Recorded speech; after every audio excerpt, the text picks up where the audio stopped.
Last week we played Are You Smarter Than a Real Estate Agent? And it was so popular, I thought we'd do it again this week. Now here's the thing I didn't mention last week. If you're looking to hire a real estate agent, you may want to use these scenarios as interview questions. These scenarios are very simple for experienced agents, but if mishandled, these scenarios can cost you a ton of money and a lot of wasted time. So just like last week, I'm going to give you 3 real estate scenarios and see if you know the answer on how to handle these scenarios. And if you do, well, perhaps you should be a real estate agent. Hi, I'm BobWoolverton. I'm with Pure Real Estate in Bellevue, Washington. Here on YouTube, I'm known as your Northwest Realty Advisor. I'm also the author of 2 books, The Part of Leadership No One Talks About, that's available on Amazon.com, and more importantly for viewers here, my secret wealth of information for any home seller. And I put a link in the description below where you can get a free copy of this book. All you have to do is tell me where to send the book. When we come back after this upcoming 8-second break, we'll start playing the game I call Are You Smarter Than a Real Estate Agent? Part 2. So stick around.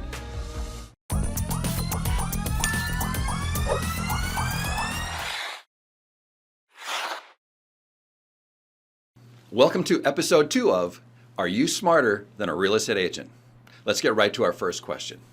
And our first question is, what is the first thing a real estate agent should look for in the preliminary commitment for title?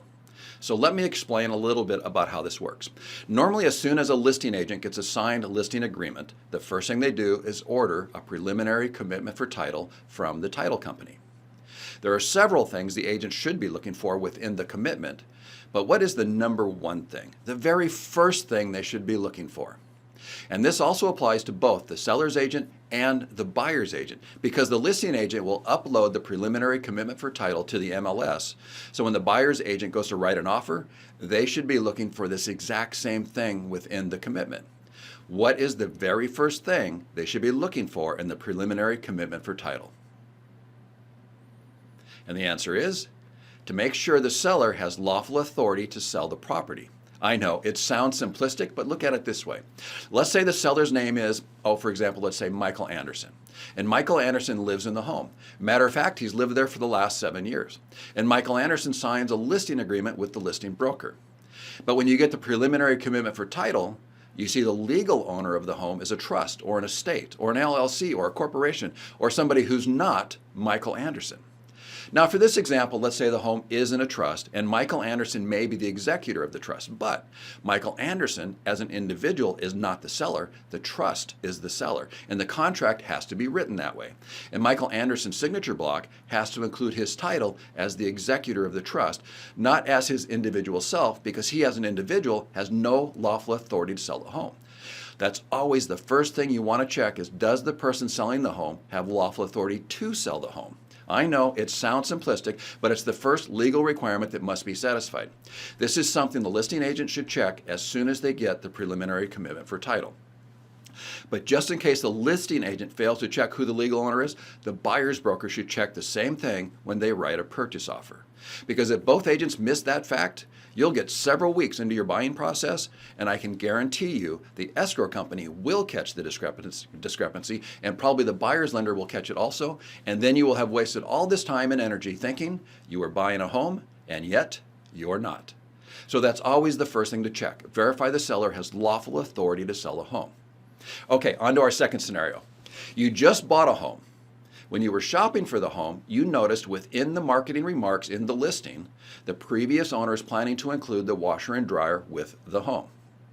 The day you move into your new home, you immediately notice the washer and dryer are gone.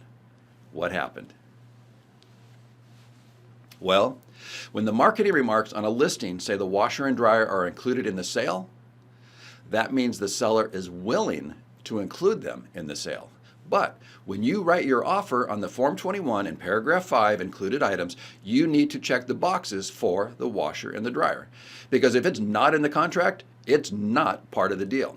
The fact that the seller mentioned the washer and dryer in the marketing comments merely means they are willing to include them in the sale.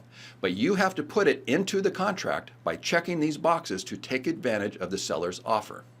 Likewise, when you view the home, you see there's a beautiful brand new top-of-the-line refrigerator in the kitchen, and you want the seller to include that refrigerator in the sale. So you check the refrigerator box in paragraph 5 when you write your offer. But you had no interest in the junky old refrigerator in the garage. In this case, if you merely check the box refrigerator, it's not specific as to which refrigerator that is currently on the premises that you want. So it's very likely on the day you move in, that top of the line refrigerator will be gone and the junky old one from the garage will be in its place. So if you want that top of the line refrigerator, you have to include in the contract a specific description of the refrigerator you are asking to be included within the sale of the home. Perhaps by model number or serial number, but you have to be specific or you'll likely end up with the junky refrigerator from the garage. Likewise, if you're the seller of the home and say you have a very expensive chandelier in the entryway that's a family heirloom and you don't want it included in the sale, the contract has to specifically say that the chandelier is not included in the sale. Because as you look at paragraph C, included items on page 2 of the purchase and sale agreement, on line 43, installed electrical fixtures and lighting fixtures are considered included items in the sale.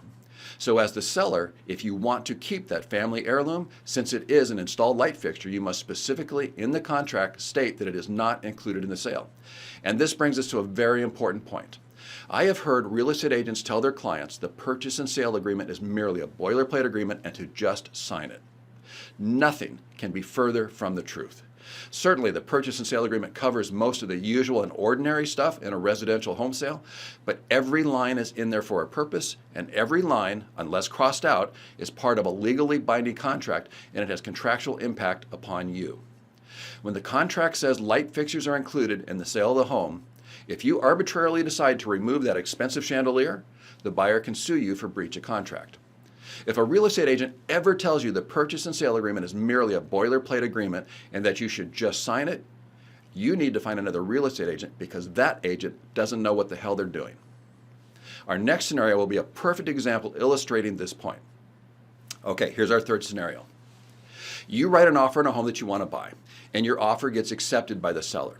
With your offer, the purchase and sale agreement, you include a Form 22A, the financing addendum, because you need to get a loan to buy this home. In paragraph 1A of the financing addendum, you indicated that you are going to apply for a conventional loan by checking this box, and that you're going to pay 20% of the purchase price as your down payment, in addition to the loan that you're getting. And now, when we come back to your offer, the purchase and sale agreement, because you are very committed to making this sale happen, you indicate your commitment on line 7, earnest money, by showing that you are depositing $20,000 as earnest money to show the seller just how committed you are to making this transaction succeed. And let's also say your offer says you're willing to close in 30 days. So your offer is accepted and all contingencies are satisfied, and we're moving towards the closing date.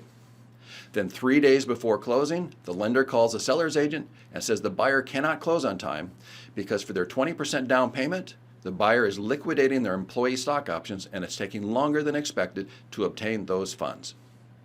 So here's the question. At this point in the transaction, are you as the buyer at risk of not getting the home and forfeiting your $20,000 in earnest money? Yes or no? What's your answer? And the answer is absolutely yes. You are now in breach of contract, and you also fraudulently misrepresented how you were intending to pay for the home. This is another example of how the purchase and sale agreement is not a boilerplate agreement. It has significant contractual impacts upon you. Let's look closely at paragraph A on page 2, purchase price. What it says here is, buyer shall pay to seller the purchase price, including the earnest money, in cash at closing, unless otherwise specified in this agreement. Now, we did specify we're getting a loan by attaching the Form 22A, the financing addendum, which will be mentioned in a moment. So let's continue on with what the contract says. Buyer represents that buyer has sufficient funds to close this sale in accordance with this agreement and is not relying on any contingent source of funds, including funds from loans. Now, this is okay because we did specify we're relying on a loan because we attached the Form 22A. So we're still good at this point, so let's continue. The sale of other property, gifts, retirement, or future earnings, except to the extent otherwise specified in this agreement. So we otherwise specified about the loan we were getting, but the down payment, because of the wording in this paragraph, tells the seller we have cash for the down payment and are not relying on any contingent funds. And that's not true. The buyer is relying on the sale of employee stock options. Those are contingent funds.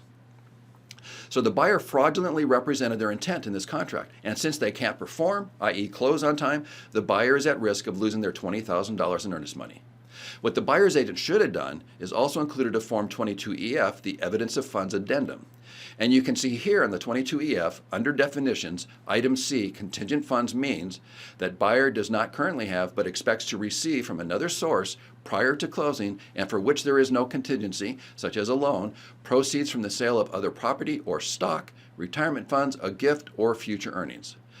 So the sale of the buyer's employee stock options fit the definition of contingent funds.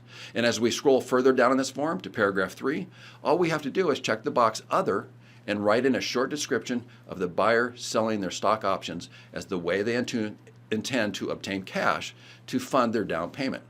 So the buyer's agent should have included the Form 22EF and everything would have been transparent and above board. But this is another example of how important it is to understand the contractual obligations created within the purchase and sale agreement. It's not just a boilerplate form to sign blindly. In this scenario, it could have caused the buyer to forfeit their $20,000 in earnest money. And nobody wants that, especially the buyer. But this would be a great interview question when you're interviewing real estate agents to represent you. Ask them the question this way. Say, when we find a home to buy, we will be liquidating stock options to get enough cash to fund our down payment. Do we need to disclose that in our offer? Well, now you already know the answer to that question.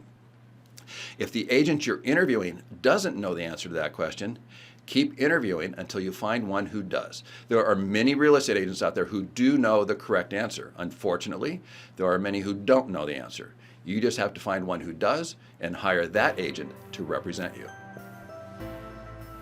Well, that music means we're out of time for today. How did you do on our little game show today? Were you smarter than a real estate agent, or will you plan to hire a smart real estate agent to protect your legal and financial interest in your next real estate transaction?